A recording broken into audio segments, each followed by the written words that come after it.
বিভিন্ন হাসপাতালে বাড়ছে ডেঙ্গু আক্রান্ত রোগীর সংখ্যা। মাদারীপুরের খবর জানাতে যুক্ত হচ্ছেন সহকর্মী সাগর হোসেন তামিম। তামিম।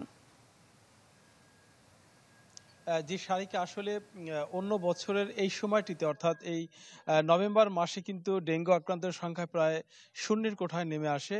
কিন্তু এবারের বাস্তবতাটা একটু ভিন্ন, অর্থাৎ এখনো কিন্তু প্রতিদিন ৫ থেকে ১০ জন পর্যন্ত আক্রান্ত হচ্ছে। গত ২৪ ঘন্টায় মাদারীপুর জেলায় ৫ জন নতুন করে আক্রান্ত হয়েছে এবং এ পর্যন্ত এখন কিন্তু বিভিন্ন হাসপাতালে ১৯ জন রোগী ভর্তি রয়েছে। এ পর্যন্ত মাদারীপুর জেলায় ১,০৪৯ জন আক্রান্ত হয়েছে, যার মধ্যে ১,০৩০ জন এরই মধ্যে রিলিজ পেয়েছে এবং এর ২ জন কিন্তু মারা গিয়েছে। তো মাদারীপুর জেলা স্বাস্থ্য বিভাগ থেকে যেটি বারবার বলা হচ্ছে, এখন যেহেতু শীতের মৌসুম অনেকটা চলে আসছে, তারপর প্রতিদিন ডেঙ্গু আক্রান্তের সংখ্যা বাড়ছে। পুরানো দিয়ে নতুন নিতে আজই চলে আসুন আপনার নিকটস্থ ওয়ালটন শোরুমে।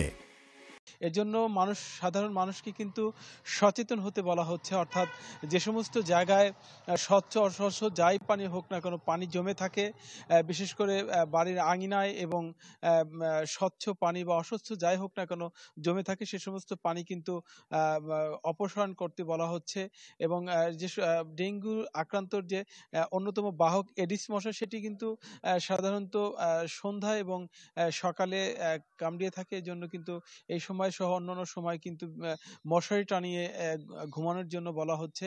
মাদারীপুর হাসপাতালগুলোতে আমরা যেটি দেখেছি যে এখানে কিন্তু সাধারণ রোগীদের সাথে অনেকটা মিলেমিশেই আসলে ডেঙ্গু আক্রান্ত রোগীদের রাখা হচ্ছে, যেটি রোগীদের কিন্তু একটা অভিযোগ রয়েছে। তারপরও স্বাস্থ্য বিভাগ যেটি বলছে, এই ডেঙ্গু আক্রান্তের সংখ্যা কমানোর জন্য মানুষকে সচেতন হলে অনেকটাই কমে আসবে এবং হাসপাতালে যে অব্যবস্থাপনা রয়েছে সেগুলো তো তারা নিরসনের জন্য কাজ করছে। সব মিলিয়ে বলা যায় মাদারীপুরের ডেঙ্গু আক্রান্তের সংখ্যা কিন্তু অন্য সময়ের তুলনায় এখনো আসলে সেভাবেই আক্রান্তের সংখ্যা বৃদ্ধি পাচ্ছে। তামিম, ধন্যবাদ আপনাকে।